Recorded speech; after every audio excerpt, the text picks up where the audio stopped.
انسان نبی بن کر کیسے آ سکتا ہے؟ انسان نبی کیسے ہو سکتا ہے؟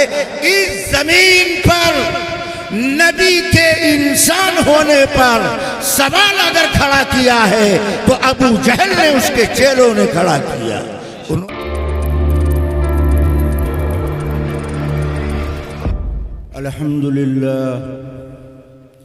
الحمد لله رب العالمين والصلاة والسلام على أشرف الأنبياء والمرسلين وعلى آله وأصحابه أجمعين، أما بعد، أعوذ بالله من الشيطان الرجيم، بسم الله الرحمن الرحيم،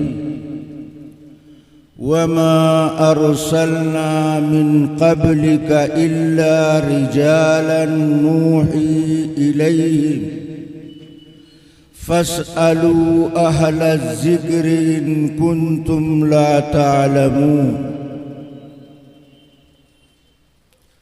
صدر محترم واجب الاحترام علماء کرام، حاضرین جلسہ، عزیز طلبہ،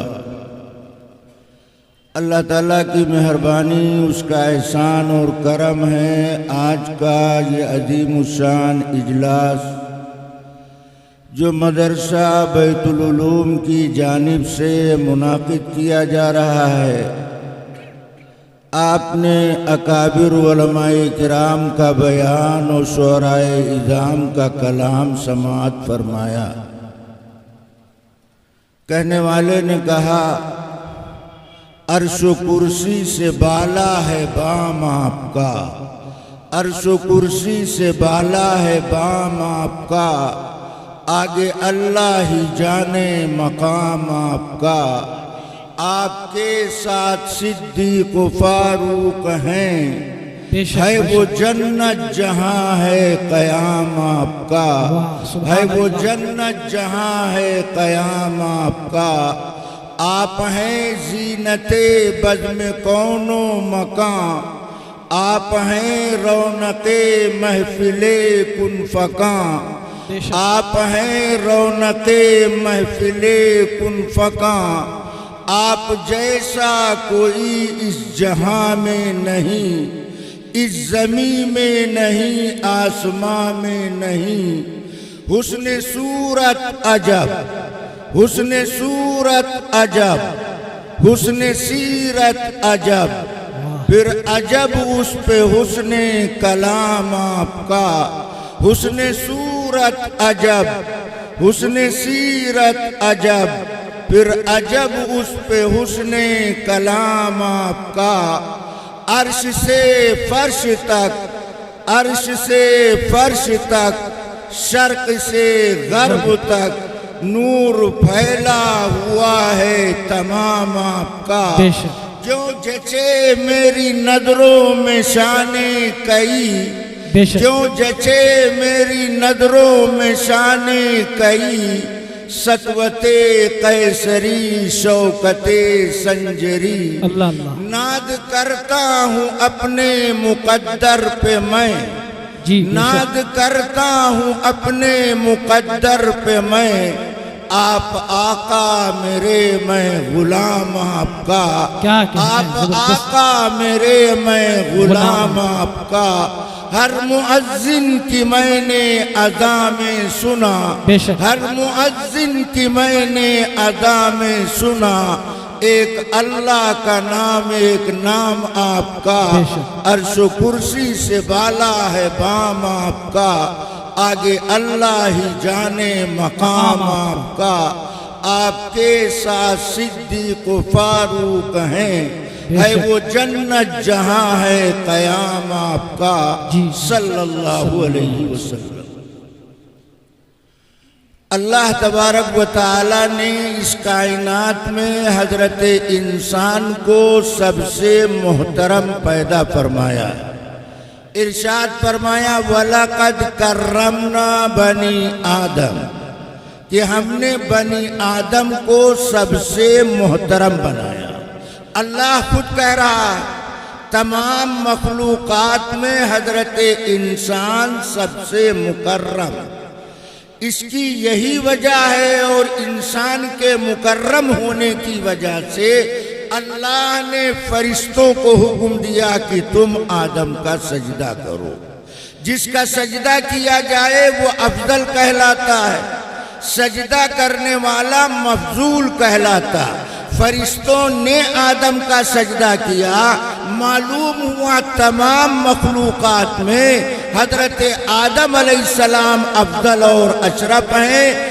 اللہ نے انسان کو جو مقام و مرتبہ عطا فرمایا کسی اور مخلوق کو عطا نہیں فرمایا۔ دنیا میں جتنی مخلوقات ہیں، کچھ چرند پرند حیوانات ہیں، پرندے چرندے وہ مفرد غذا استعمال کرتے ہیں، پرندے پھل استعمال کرتے ہیں، درندے گوشت کچا استعمال کرتے ہیں۔ اللہ کی مخلوقات میں صرف حضرت انسان جو مرکب غذا استعمال کرتا ہے اور مفرد غذا بھی استعمال کرتا ہے۔ انسانوں کو اللہ تعالیٰ نے یہ امتیاز عطا فرمایا کہ انسان کے علاوہ کسی مخلوق کو اللہ نے عقل و شعور کی دولت عطا نہیں فرمائی۔ انسانوں کے علاوہ کسی مخلوق کو قوت گویائی اللہ نے عطا نہیں فرمائی۔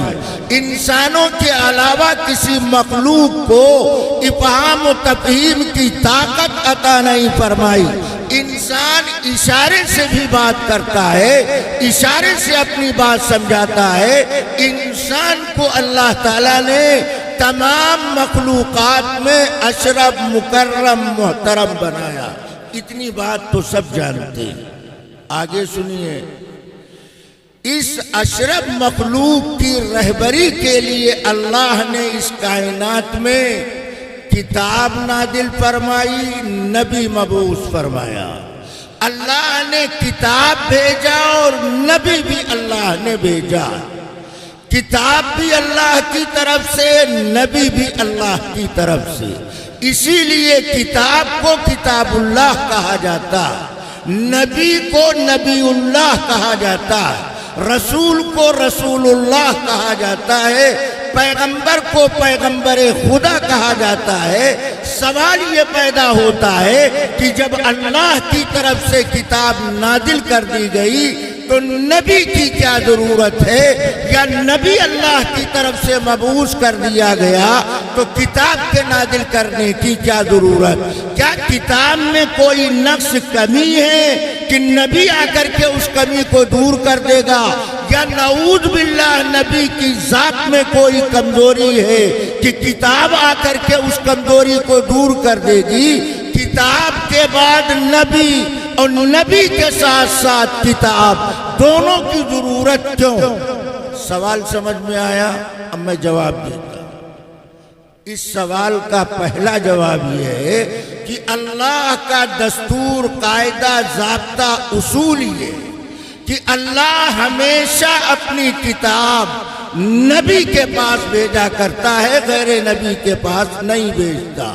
تو اب اگر نبی نہیں آئے گا تو اللہ کی کتاب مل نہیں سکتی ہے، اس لیے کہ کتاب ہمیشہ نبی کے پاس آیا کرتی ہے۔ اس لیے اللہ نے کتاب بھی نازل کیا اور نبی کو بھی مبعوث فرمایا۔ اس کی دوسری وجہ یہ ہے کہ کبھی کبھی کتاب کے سمجھنے میں دشواری پیش آتی تو نبی اس دشواری کا امالہ اور ازالہ کر دیتا، اور کبھی کبھی نبی کی ذات کے سمجھنے میں انسان کو دھوکہ لگنے لگتا ہے تو اللہ کی کتاب اس سوال کا جواب دے دیا کرتی ہے۔ جیسے سورہ نحل کی آیت میں نے آپ کے سامنے تلاوت کیا، یہ پیغمبر کی سیرت کی ابتدائی دنوں سے اس آیت کے مضمون کا تعلق ہے۔ اللہ نے نبی کی مکی زندگی کی ابتدائی دور کو عنوان بنا کر اس آیت میں نازل فرمایا ہے۔ آپ کہیں گے مولانا اللہ کی کتاب کے سمجھنے کے لیے نبی کے واسطے کی ضرورت آپ بتاتے ہیں، جبکہ اللہ خود اعلان کرتا ہے وَلَقَدْ يَسَّرْنَا الْقُرْآنَ کہ ہم نے قرآن کو آسان بنایا. تو جب قرآن آسان ہے تو اس کا سمجھنا بھی آسان ہے. نبی کے واسطے کی کیا ضرورت ہے؟ جو آدمی قرآن کی اس آیت کا یہ مطلب سمجھتا ہے، میں پورے وثوق کے ساتھ یہ بات کہتا ہوں، نہ وہ اس آیت کا مطلب سمجھتا ہے نہ وہ قرآن کو سمجھ سکتا ہے. قرآن کی اس آیت کا یہ مطلب نہیں ہے، بلکہ آیت کا مطلب کیا ہے؟ اللہ فرماتا ہے وَلَقَدْ يَسَّرْنَا الْقُرْآنَ لِلذِّكْرِ کہ ہم نے قرآن کو آسان بنایا ذکر کے لیے. اب ذکر کے معنی کیا ہے؟ تو مفسرین نے ذکر کے دو معنی لکھے ہیں. ذکر کا ایک معنی ہے یاد کرنا. اب آیت کا مطلب کیا نکلے گا؟ قرآن آسان ہے یاد کرنے کے لیے. کیا مطلب؟ بچہ یاد کرنا چاہے، جوان یاد کرنا چاہے، بوڑھا یاد کرنا چاہے، مرد یاد کرنا چاہے، عورت یاد کرنا چاہے، میاں بینا تو بینا، نابینا یاد کرنا چاہے، قرآن آسان ہے یاد کرنے کے لیے. یہ ہے قرآن کی اس آیت کا مطلب. ذکر کا ایک دوسرا معنی، ذکر کا دوسرا معنی ہے نصیحت حاصل کرنا. اب آیت کا مطلب کیا نکلے گا؟ جب قرآنی آیتوں کو ہم دیکھتے ہیں تو پورے قرآن میں اللہ نے 6666 آیتیں نازل فرمائی.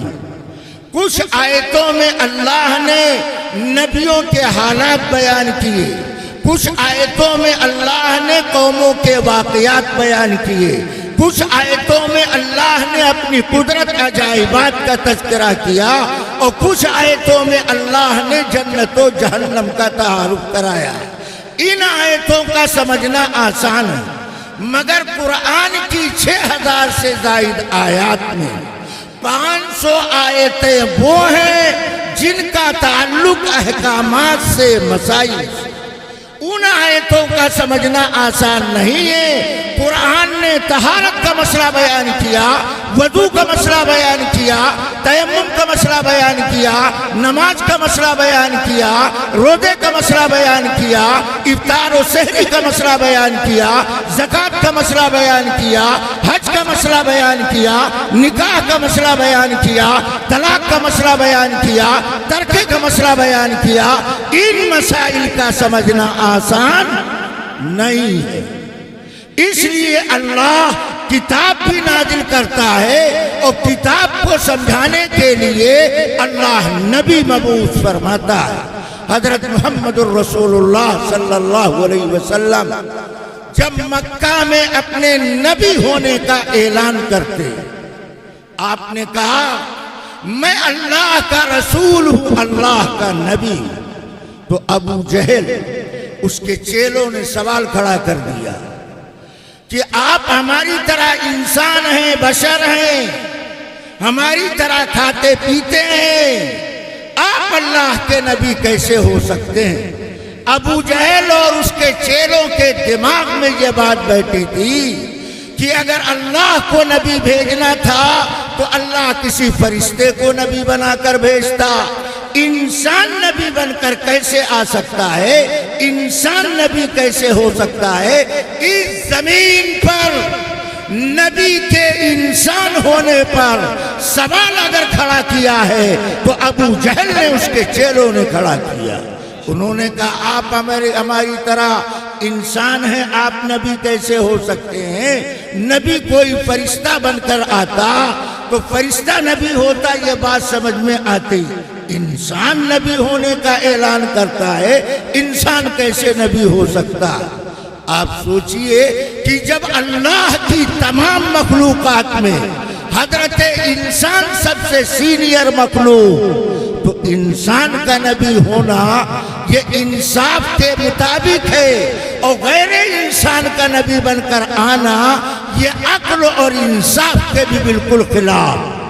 اگر فرشتہ نبی بن کر آتا تو آپ جانتے ہیں فرشتے کھاتے پیتے نہیں ہیں، فرشتہ روزہ رکھنے کا طریقہ تو بتا دیتا، افطار کرنے کا طریقہ کیسے بتاتا؟ فرشتے نکاح بیاہ نہیں کرتے۔ اگر فرشتہ نبی بن کر آتا تو زوجین کے حقوق کی ادائیگی کا طریقہ، بنیادی جان پہچان فرشتہ کیسے بتا سکتا تھا؟ اس لیے اللہ نے نبی پیغمبر انسانی جماعت کو منتخب کیا، فرشتے میں سے کسی کو اللہ نے نبی رسول پیغمبر نہیں بنایا۔ اسی لیے علماء متکلمین لکھتے ہیں، اہل عقائد کہتے ہیں نبی کے لیے انسان ہونا شرط اول، اور نبی کے واسطے مرد ہونا یہ بھی شرط ثانی ہے۔ نبی کے لیے انسان ہونا ضروری، لہذا غیر انسان نبی نہیں ہو سکتا۔ نبی کے لیے مرد ہونا ضروری، لہذا غیر مرد یعنی عورت نبیہ نہیں ہو سکتی۔ جب نبی پر یہ سوال کھڑا کیا تو اللہ تعالیٰ نے قرآن کی اس آیت کو نازل کیا، کیا فرمایا؟ وَمَا أَرْسَلْنَا مِن قَبْلِكَ إِلَّا رِجَالًا نُوحِي إِلَيْهِمْ، نہیں بھیجا ہم نے آپ سے پہلے مگر مرد نبی بنا کر، اسی کے پاس ہمارا پیغام پہنچا۔ آیت نے بتایا نبی کے لیے انسان ہونا ضروری ہے اور نبی کے واسطے مرد ہونا ضروری ہے، لہذا عورت نبیہ نہیں ہو سکتی۔ اب آپ کے ذہن میں سوال آئے گا، سوال نہ آئے تو میں سوال بھی بتاتا ہوں، جواب بھی بتاتا ہوں۔ مرد کی طرح عورت بھی انسان، جب عورت بھی انسان ہے تو مرد کو نبوت دی گئی، عورت کو نبوت کیوں نہیں دی گئی؟ ایک سوال، اس کا میں مدلل جواب دینا چاہتا ہوں، دھیان سے سنو۔ ہم جو بات بول رہے ہیں اس کا تعلق صرف عقیدے سے، اسلامی عقیدے سے، ہم فضائل کی بات نہیں کرتے، ہم مسائل اور عقائد کی بات کرتے۔ نبی کے لیے انسان ہونا ضروری اور نبی کے واسطے مرد ہونا ضروری، لہذا کسی عورت کو نبوت نہیں مل سکتی، کسی عورت کو نبوت نہیں دی گئی۔ عورت کو نبوت کیوں نہیں دی گئی؟ اس سوال کا میں جواب دیتا ہوں، دھیان سے۔ بے شک عورت انسان کہلاتی ہے، مگر اللہ نے مرد عورت کے مابین فرق رکھا، مرد عورت کے درمیان اللہ نے فرق رکھا، اور نبی کے لیے اللہ نبی ہونے کی حیثیت سے نبی کی ذات میں اللہ کچھ ایسا کمال پیدا کرتا ہے کہ نبی کے ایک کمال کا مقابلہ پوری دنیا انسانیت مل کر نبی کے ایک کمال کا مقابلہ نہیں کر سکتی۔ میں مثال دیتا ہوں، دنیا کا بڑا سے بڑا ولی، قطب، ابدال، شب بیدار، تہجد گزار، چاہے صحابی ہو چاہے نبی کی بیوی ہو، نبی کے علاوہ کوئی اس دنیا میں وضو کر کے سو جائے تو سونے کی وجہ سے اس کا وضو ٹوٹ جائے گا۔ شریعت نے نیند کو ناقض وضو مانا، سونے سے وضو ٹوٹ جاتا ہے۔ کیوں؟ فقہا نیند کو ناقض وضو میں جب شمار کرتے ہیں تو علت یہ بتاتے ہیں کہ سونے کی حالت میں انسان کے جسم کے اعضاء ڈھیلے پڑ جاتے ہیں، اس کا وضو برقرار رہے گا یا نہیں رہے گا؟ جب جسم کے اعضاء ڈھیلے پڑ گئے تو وضو کے ٹوٹنے کا خطرہ امکان زیادہ ہے، اس لیے شریعت نے نیند کو ناقض وضو مانا، سونے سے سب کا وضو ٹوٹے گا۔ البتہ نبی کو اللہ تعالیٰ نے اس قاعدے سے مستثنیٰ رکھا، نبی کا وضو نیند کی وجہ سے نہیں ٹوٹا کرتا۔ کیوں؟ نبی کی پاکی بھی اختیاری ہے اور نبی کی ناپاکی بھی اختیاری۔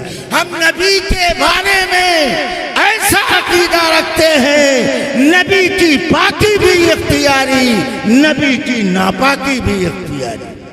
آپ اس جملے کا صحیح مطلب نہ سمجھ سکے، میں اس کی وضاحت کرتا ہوں۔ نبی کی پاکی اختیاری، یہ تو بات سمجھ میں آتی۔ نبی کی ناپاکی بھی اختیاری، جی ہاں، نبی اپنے اختیار سے ناپاک ہوتا ہے۔ نبی جب چاہتا ہے اپنے بیوی بچوں سے ملاقات کر کے پاکی حاصل کر لیتا ہے۔ ناپاکی غیر اختیاری کیا ہے؟ مثلا نوجوان رات کو سویا، 2 بجے رات کے بعد اس نے الٹے سیدھے خواب دیکھے، کہا مجھے بدخوابی ہو گئی، مجھے احتلام لاحق ہو گیا، میں نجس و ناپاک ہو گیا۔ یہ احتلام، بدخوابی، یہ غیر اختیاری ناپاکی کہلاتی ہے۔ نبی غیر اختیاری ناپاکی سے پاک رہتا ہے۔ نبی کے بارے میں عقیدہ بتایا گیا، لم یحتلم نبی قط، کسی بھی پیغمبر کو کبھی بھی بدخوابی نہیں ہوئی، احتلام لاحق نہیں ہوا۔ نبی کی پاکی بھی اختیاری ہے، نبی کی ناپاکی بھی اختیاری۔ تو جب نبی کی پاکی ناپاکی دونوں اختیاری، تو سونے کی وجہ سے نبی کا وضو کیوں نہیں ٹوٹتا؟ نیند کو شریعت ناقض وضو مانتی ہے، نبی بھی سوتا ہے، مگر نبی وضو کر کے سو گیا۔ سو کر اٹھنے کے بعد نبی اسی پرانے وضو سے نئی عبادت کر سکتا ہے۔ سو کر اٹھنے کے بعد نبی کے لیے عبادت کے واسطے نیا وضو کرنا شرط نہیں۔ کیوں؟ اس لیے کہ نبی جب سوتا، نبی کی آنکھیں سوتی ہیں، نبی کا دل جاگتا رہتا۔ نبی کی آنکھیں سوتی ہیں، نبی کا دل جاگتا رہتا ہے۔ اس لیے نیند کی وجہ سے نبی کا وضو نہیں ٹوٹا کرتا۔ نیند نبی کے لیے ناقض وضو نہیں ہے، غیر نبی کے واسطے نیند ناقض وضو ہے۔ نبی جب سوتا ہے، نبی کی آنکھیں سوتی ہیں، نبی کا دل جاگتا رہتا ہے۔ اللہ نبی کو یہ کمال عطا فرماتا ہے۔ اب آئیے، اگر عورت کو نبوت دے دی جاتی، اگر عورت کو نبیہ بنا دیا جاتا، تو پریشانی یہ ہے کہ نبی کے لیے ضروری ہے کہ اللہ کے احکامات کو اللہ کے بندوں کے درمیان مجمع عام میں علل اعلان کھلا پیش کرنا ضروری۔ اگر عورت نبیہ بنتی تو پہلے ہی دن نبیہ کو بے پردہ ہونا پڑتا۔ جب وہ مجمع عام میں کھلا احکامات پیش کرنے کے لیے جاتی، جبکہ پردہ عورت کی زندگی کی زینت ہے، اس کے ایمان کی علامت ہے، اس لیے عورت کو نبوت نہیں عطا کی گئی۔ ایک وجہ۔ دوسری وجہ یہ ہے، میں نے عرض کیا، نبی کو بدخوابی نہیں ہوتی ہے، نبی کی پاکی بھی اختیاری ہے اور نبی کی ناپاکی بھی اختیاری۔ عورت کا معاملہ کیا ہے؟ عورت کا معاملہ یہ ہے کہ اللہ مہینے میں کچھ دن عورت پر ناپاکی کے ایام جاری کرتا ہے۔ عورت ناپاک نہ بھی ہونا چاہے تب بھی عورت مہینے میں کچھ دن ناپاک رہے گی۔ اب اگر عورت کو نبوت دے دی جاتی، نبیہ کے ناپاکی کے دن شروع ہو جاتے، فرشتہ پیغام لے کر اندر آنے کی اجازت مانگتا، نبیہ الٹے پاؤں واپس جانے کا آرڈر جاری کرتی، نبی بننے کا جو مقصود و مطلوب ہے وہ فوت ہو جاتا۔ اس لیے اللہ نے ہمیشہ نبی انسان کو بنایا، مرد کو بنایا، عورت کو نہیں بنایا۔ اور تیسری وجہ، مرد عورت کے احکام میں بھی فرق ہے۔ لوگ دارالعلوم میں علم حاصل نہیں کرتے، گھوم العلوم میں علم حاصل کرتے ہیں۔ دارالعلوم میں علم حاصل کریں تو علم ہاتھ لگے گا، معلومات بڑھے، اور گھوم العلوم میں جب داخلہ لوگے تو گھوم پھر کے چلے آؤ گے، پلے کچھ پڑھنے والا نہیں ہے۔ دارالعلوم میں جب پڑھتا ہے تو اسے عقائد، مسائل، فضائل سب کا علم ہوتا ہے، سب سکھایا بتایا جاتا ہے۔ اور گھوم العلوم میں جاتا تو گھوم پھر کے آ جاتا ہے اسلامی عقائد کو نہیں جانتا ہے. پھر یہاں آ کر بولتا ہے کہ مرد عورت کے احکام میں کوئی فرق نہیں, مرد عورت کی نماز ایک ہی طرح ادا کی جائے گی, مرد عورت کے نماز میں کوئی فرق نہیں. یہ گھوم العلوم میں پڑھ کے آیا, دارالعلوم میں پڑھ کے نہیں آیا. میں بتاتا ہوں اسلام کے جو احکامات ہیں اس کی 3 قسمیں اجمالی طور پر نظر آتی ہیں. اسلام کے کچھ احکامات و مسائل وہ ہیں جن کا تعلق مردوں سے بھی ہے عورتوں سے بھی. گویا اسلام کے کچھ احکامات مرد عورت کے درمیان مشترک, اور اسلام کے کچھ احکامات وہ ہیں جن کا تعلق صرف مردوں سے ہے, اس میں کوئی عورت شریک نہیں. اور تیسری قسم اسلام کے کچھ احکامات وہ ہیں جس کا تعلق صرف عورت سے ہے, اس میں کوئی مرد شامل نہیں. اب ان احکامات کی تینوں قسموں کی میں مثال دیتا ہوں. اسلام کے وہ احکامات جس کا تعلق مرد عورت ہر ایک سے, جو مردوں اور عورتوں دونوں کے درمیان مشترک ہیں, جیسے نماز پڑھنا, روزہ رکھنا, حج کرنا, زکوٰۃ دینا, یہ وہ احکامات ہیں جو مردوں اور عورتوں دونوں کے درمیان مشترک. مگر اس میں بھی عورت کو اتنی رعایت کی گئی کہ چھوٹی ہوئی نماز کی قضا اس کے ذمہ نہیں, روزے کا قضا کرنا اس کے لیے ضروری ہے, مگر جس طرح نماز مرد پر فرض ہے اسی طرح نماز عورت پر فرض ہے. یہ مرد عورت دونوں کے لیے احکام مشترک. دوسری قسم ان احکامات کی جن کا تعلق صرف مردوں سے, مثلا نبی ہونا, نبوت صرف مردوں کو عطا کی گئی. خلیفہ ہونا, امیر قاضی ہونا, مسجد کا مؤذن امام ہونا, کسی مسجد کی کوئی عورت مؤذن نہیں, کیوں؟ اذان دینا اس کے ذمہ نہیں ہے. یہ مسئلہ مردوں سے متعلق ہے, عورت سے اس کا تعلق نہیں. میت کو قبرستان کے حوالے کرنا, میت کو قبر کے حوالے کرنا, اس کا تعلق مردوں سے ہے, عورتوں سے نہیں. اسلام کے وہ احکامات جن کا تعلق صرف عورت سے ہے, مرد اس میں شامل نہیں.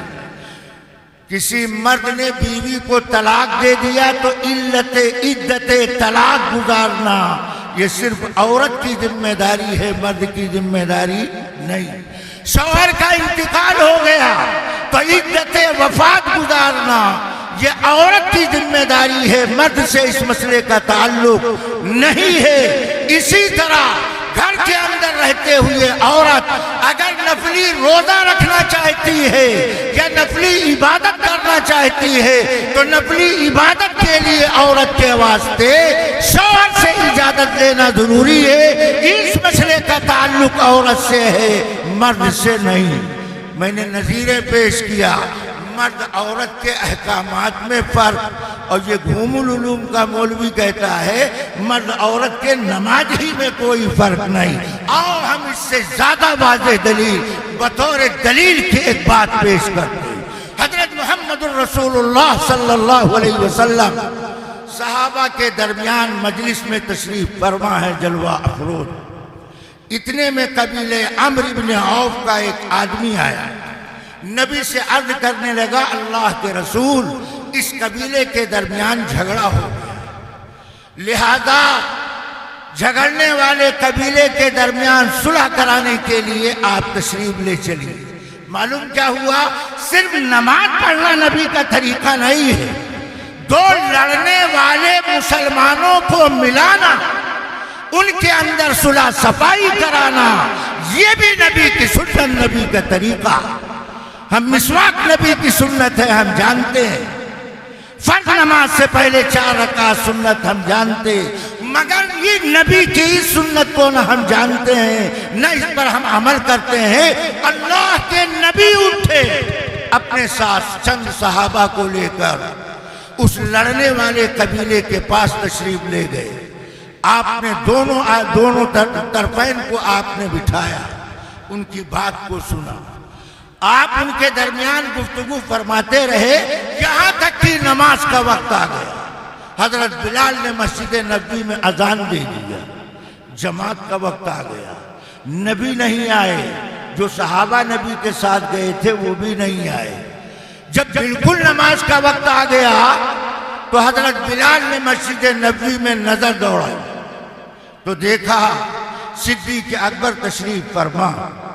بلال ابو بکر کے پاس آئے، بولے آقا کے تشریف لانے میں تاخیر ہو رہی ہے تو میری رائے ہے کہ آپ لوگوں کو وقت پر نماز پڑھا دیں۔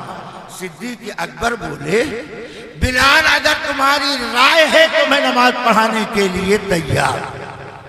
اس سے ایک بات بطور حاشیہ میں عرض کرنا چاہتا ہوں، حضرت بلال نے مسجد نبوی جو صحابہ سے بھری پڑی ہے، پوری مسجد میں نگاہ دوڑانے کے بعد بلال کی سمجھ میں یہ بات آئی کہ نبی کی عدم موجودگی میں نبی کے مصلی پر اگر کھڑے رہنے کا کوئی حق رکھتا ہے تو جماعت صحابہ میں وہ سیدنا صدیق اکبر رضی اللہ تعالیٰ عنہ ہیں۔ حضرت صدیق اکبر نماز پڑھانے کے لیے نبی کے مصلی پر کھڑے ہو گئے، نماز شروع ہو گئی۔ اتنے میں اللہ کے نبی تشریف لے آئے۔ جب نبی تشریف لائے تو آپ امام کے قریب صف میں کھڑے ہو گئے۔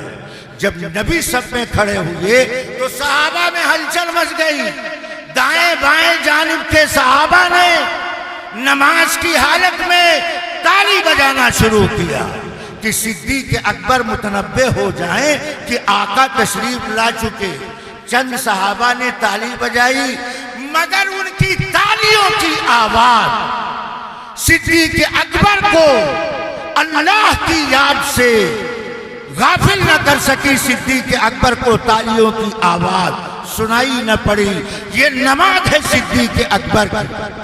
صحابہ نے یہ محسوس کر لیا ان تالیوں کی آواز صدیق اکبر کو سنائی نہیں پڑی تو کچھ اور صحابہ نے مل کر ذرا زور سے تالی بجائی۔ جب زور سے تالیوں کی آواز اٹھی تو صدیق اکبر متنبہ ہوئے، کنکھیوں سے دیکھا آقا تشریف فرما ہے۔ صدیق اکبر پیچھے سرکنے لگے، آقا نے مصلی پر جمنے کا اشارہ کیا مگر صدیق اکبر پیچھے چلے آئے۔ اللہ کے نبی آگے بڑھے، آپ نے نماز مکمل کرائی۔ نماز مکمل ہونے کے بعد آپ نے اعلان کیا سب لوگ اپنی جگہ پر نماز سے فارغ ہو کر ٹھہر جائیں۔ سب ٹھہر گئے تو آج اللہ کے نبی نے 3 نئی بات ارشاد کی۔ آج اللہ کے نبی نے 3 نئی بات ارشاد فرمائی۔ پہلی بات، صدیق اکبر سے آقا مخاطب ہوا، کہا ابو بکر جب میں نے تمہیں مصلی پر کھڑے رہنے کے لیے اشارہ کیا تو تم پیچھے کیوں آئے؟ تو صدیق اکبر کا جواب تھا اللہ کے نبی ابو قحافہ کے بیٹے کی مجال نہیں کہ نبی کے رہتے ہوئے ہم نبی کے مصلی پر کھڑے رہیں۔ اللہ کے نبی نے صدیق اکبر کے جواب پر سواب فرمایا۔ اس کے بعد آپ صحابہ کی طرف مخاطب ہوئے، کہا سنو اب تک تم حالت نماز میں امام کو تالی کی آواز سے متنبہ کر دیا کرتے تھے مگر آج سے یہ طریقہ بند کیا جاتا ہے۔ اگر امام کو متنبہ کرنے کی ضرورت پیش آئے تو تالی بجا کر امام کو اب متنبہ نہ کیا جائے بلکہ ایسے موقع پر سبحان اللہ بولو، الحمدللہ کا جملہ بولو، اللہ اکبر کا جملہ بولو۔ نبی نے تیسری بات بتائی کہ دیکھو اس زمانے میں عورتیں بھی مسجد میں آ کر نماز پڑھتی تھی۔ نبی نے فرمایا اگر عورت مقتدیہ امام کو متنبہ کرنا چاہتی ہے تو عورت حالت نماز میں سبحان اللہ نہیں بول سکتی۔ اللہ اکبر۔ امام کو متنبہ کرنے کے طریقے میں اللہ کے نبی نے مرد عورت نمازی کے درمیان فرق بتایا۔ مرد نمازی سبحان اللہ، مرد نمازی مقتدی سبحان اللہ بول کر امام کو متنبہ کر سکتا ہے مگر عورت مقتدیہ حالت نماز میں امام کو متنبہ کرنے کے لیے سبحان اللہ نہیں بول سکتی. کیوں؟ اس لیے کہ عورت کی آواز بھی عورت ہے. عورت کی آواز بھی عورت ہے. اجنبی کے کان میں عورت کی آواز نہیں پہنچنی چاہیے. اب عورت مقتدیہ امام کو کیسے متنبہ کرے گی؟ اگر تالی بجاتی ہے تو تالی بجا کر متنبہ کرنے پر پابندی لگ گئی. نبی نے کہا عورت مقتدیہ اگر امام کو متنبہ کرنا چاہتی ہے تو الٹے ہاتھ کو پشت پر مار کر اس طرح امام کو متنبہ کر سکتی ہے. سبحان اللہ الحمدللہ کا کلمہ جملہ بول نہیں سکتی ہے. مرد عورت کے نماز کے طریقے میں فرق رکھا گیا. اللہ نے یہ آیت جواب کے لیے نازل کیا وَمَا أَرْسَلْنَا مِن قَبْلِكَ إِلَّا رِجَالًا نُوحِي إِلَيْهِمْ. نہیں بھیجا ہم نے آپ سے پہلے مگر مرد نبی بنا کر ہماری طرف سے وہی بھیجی گئی. اس آیت سے اللہ نے یہ جواب دیا کہ نبی کے نبی بن کر آنے میں انہوں نے سوال کھڑا کر دیا. تو اللہ کہتے فَاسْأَلُوا أَهْلَ الذِّكْرِ إِن كُنتُمْ لَا تَعْلَمُونَ. میں آخری بات کہنے لگا ہوں آیت کا سنیے. کہا پوچھو اگر تم نہیں جانتے ہو کس سے؟ اہل ذکر سے. یہ اہل ذکر کون ہے؟ قرآن کی یہ آیت جس زمانے میں نازل ہوئی اس زمانے کے اہل ذکر اہل کتاب تھے. تورات والے، انجیل والے. وہ مکہ اور زیادہ تر مدینہ میں بڑی تعداد میں آباد تھے. اللہ نے کفار مکہ سے کہا جا کر اہل ذکر اہل کتاب سے پوچھ لو. وہ بھی یہی جواب دیں گے کہ نبی ہمیشہ انسانی جماعت سے تعلق رکھتا ہے. کسی فرشتے کو اللہ نے نبی نہیں بنایا. اللہ نے کہا فَاسْأَلُوا أَهْلَ الذِّكْرِ إِن كُنتُمْ لَا تَعْلَمُونَ. پوچھو اہل ذکر سے اگر تم نہیں جانتے. یہاں اللہ تعالیٰ نے آیت میں اہل ذکر کا جملہ استعمال کیا. یہ نہیں فرمایا فَاسْأَلُوا أَهْلَ الْكِتَابِ إِن كُنتُمْ لَا تَعْلَمُونَ. اہل کتاب سے پوچھو، اہل کتاب سے پوچھو اگر تم نہیں جانتے ہو. یہ اہل کتاب کا جملہ نازل نہ کر کے اہل ذکر کا جملہ کیوں نازل کیا؟ علماء جانتے ہیں اگر لفظ اہل کتاب نازل کر دیا جاتا تو آیت کا مضمون کتاب کے ساتھ خاص ہو جاتا. حالانکہ یہی جواب جو تورات میں بیان کیا گیا، انجیل میں بیان کیا گیا، وہی جواب قرآن کے اندر ہے. اس لیے اللہ تعالیٰ نے اس موقع پر فرمایا فَاسْأَلُوا أَهْلَ الذِّكْرِ إِن كُنتُمْ لَا تَعْلَمُونَ. پوچھو اہل ذکر سے اگر تم نہیں جانتے ہو. اہل ذکر میں قرآن بھی شامل ہے. قرآن کا ایک نام ذکر بھی ہے. قرآن بھی یہی بات کہتا ہے جو تورات انجیل کہتی ہے. اللہ نے کہا ان کنتم لا تعلمون، اگر تم نہ جانتے ہو. معلوم کیا ہوا؟ دین کے احکام و مسائل جن کو معلوم نہ ہو انہیں کس سے معلوم کرنا چاہیے؟ اب نبی صحابہ کا زمانہ تو ہے نہیں کہ ان سے پوچھ لو. اب دین کا مسئلہ کس سے پوچھا جائے؟ اہل علم سے، اہل ذکر سے پوچھو. یہ اہل علم کون ہیں؟ اہل ذکر کون ہیں؟ جو انبیاء کے وارث کہلاتے ہیں، جو نبی کے ترکے کے محافظ ہیں، ان کو اہل ذکر کہا گیا. اگر شرعی کوئی مسئلہ درکار ہے تو آپ جانکار سے پوچھو. مگر آج معاملہ عجیب ہے. حج کا مسئلہ پوچھنا چاہتے ہیں، مسئلہ کس سے پوچھ رہے ہیں؟ حاجی صاحب. حج کا مسئلہ حاجی صاحب. نماز کا مسئلہ نمازی صاحب. اللہ کیا کہہ رہا ہے؟ اگر تم نہیں جانتے ہو تو اہل ذکر سے، اہل علم سے پوچھو. ان کنتم لا تعلمون، اگر تم جانتے نہیں. مقدمہ لڑنا جانتے نہیں ہیں، وکیل سے پوچھتے. آپریشن کرنا جانتے نہیں ہیں، ڈاکٹر سے مشورہ کرتے ہیں. اور حج کا مسئلہ چاہیے تو مفتی صاحب سے مسئلہ نہیں پوچھتے، حاجی صاحب سے مسئلہ. اب اس حاجی نے حج کیسا کیا یہ حاجی جانتا ہے یا اس کا خدا جانتا ہے؟ اس کے حج کا ایک نمونہ ہم بتائے دیتے ہیں. حاجی صاحب حج کر کے آئے، ایک صاحب نے پوچھا حاجی صاحب ابھی تازہ تازہ آپ حرم سے آئے، آپ کی آنکھیں دیکھنا بھی ثواب معلوم ہوتا ہے، کیوں؟ آپ اس آنکھ سے کعبہ دیکھ کر آئے ہیں، اللہ کا گھر دیکھ کر آئے ہیں۔ کہا ہاں ہاں۔ کہا حاجی صاحب یہ بتائیے مقام ابراہیم پر بھی جانا ہوا؟ تو حاجی صاحب کہتے ہیں ابراہیم بھائی روزانہ کھانے کے بعد ملا کرتے۔ ابے یہ حاجی سے حج کا مسئلہ پوچھے گا تیرے حج کا کباڑہ ہو جائے گا۔ اگر شرعی مسئلہ درپیش ہے تو عالم سے پوچھو، ماہر سے پوچھو، جو علم میں گہرائی رکھتا ہے، علم میں گہرائی رکھتا۔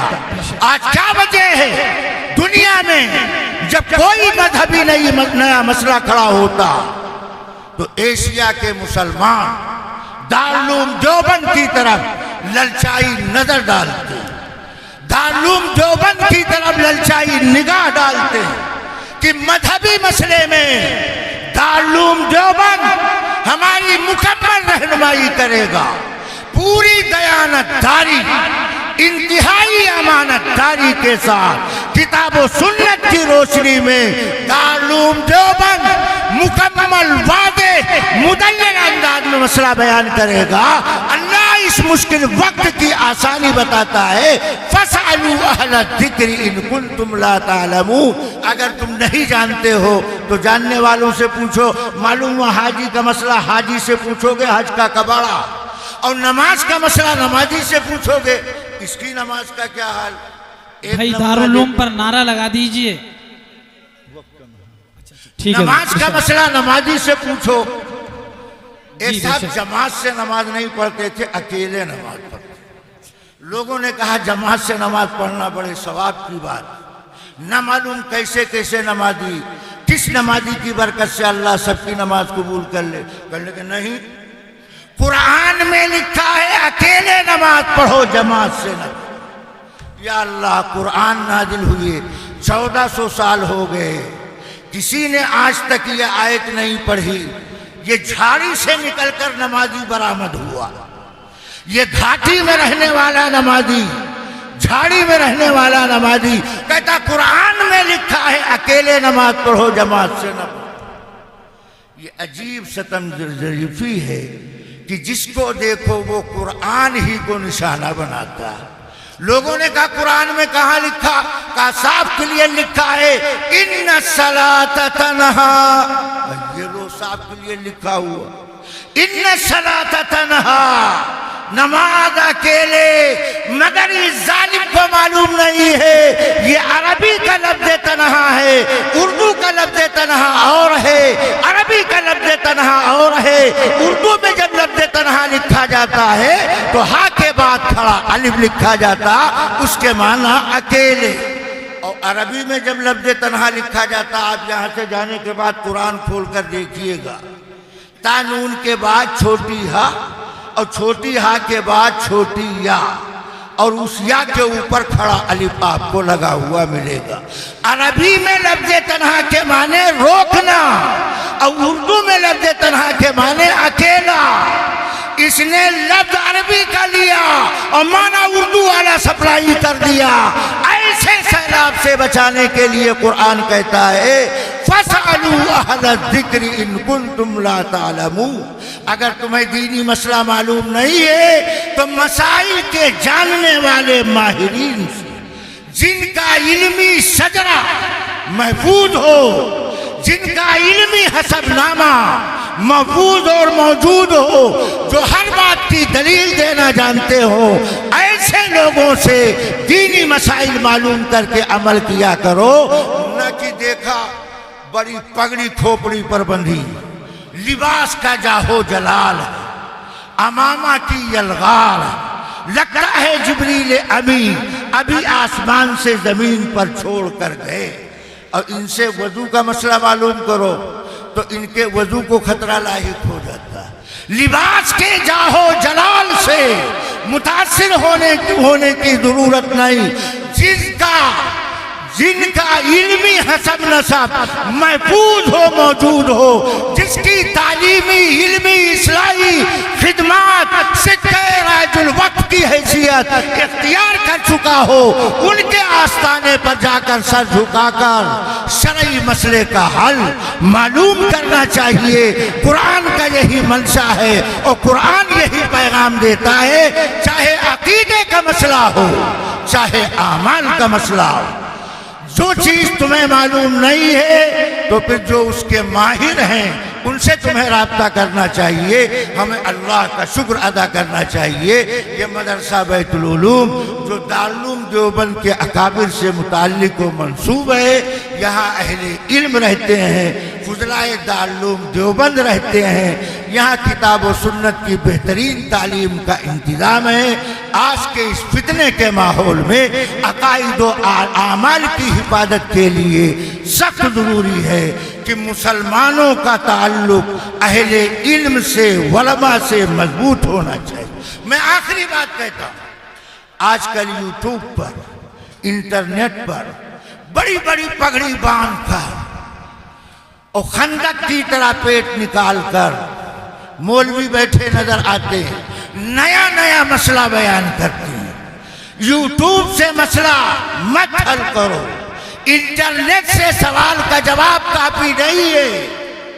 ایک طبقہ ہے جو مستقل اس بات کی کوشش کر رہا ہے عوام کو علماء سے دور کر دیا جائے، عوام کو علماء سے بدل کر دیا جائے، جبکہ شریعت ہمیں اس بات کا پابند بناتی ہے کہ مقتدر علماء کرام ہمارے دینی مقتدا ہے، پیشوا ہیں، وہ ہماری مسجد کے امام، وہ ہمارے دارالفتہ کے مفتی۔ لہذا یوٹیوب چینل پر بیٹھ کر یہ پگڑی باندھ کر جو بکواس کرتا ہے اور یہ تاثر دینے کی کوشش کرتا ہے کہ یہ علماء تمہاری صحیح رہنمائی نہیں کرتے، یہ تمہیں علماء سے کاٹنے کی کوشش کرتا تاکہ لفظ تنہا عربی والا لے کر اردو والا معنی سپلائی کر سکے۔ جب تک یہ دینی مدارس ہیں اور یہ انبیاء کے وارث ہیں، کتاب و سنت میں دسترازی کرنے والوں کا کوئی پلان کامیاب نہیں ہو سکتا ہے۔ شرط یہ ہے کہ ہمارا تعلق دینی مدارس سے، علماء حقانی سے، علماء ربانی سے دن بدن مضبوط ہونا چاہیے۔ اللہ ان باتوں پر عمل کی توفیق مرحمت فرمائے۔ بہت سارے اکابر علماء موجود ہیں، اس لیے میں یہیں پر اپنی بات ختم کرتا ہوں۔ وَمَا عَلَيْنَا إِلَّا الْبَلَاغُ۔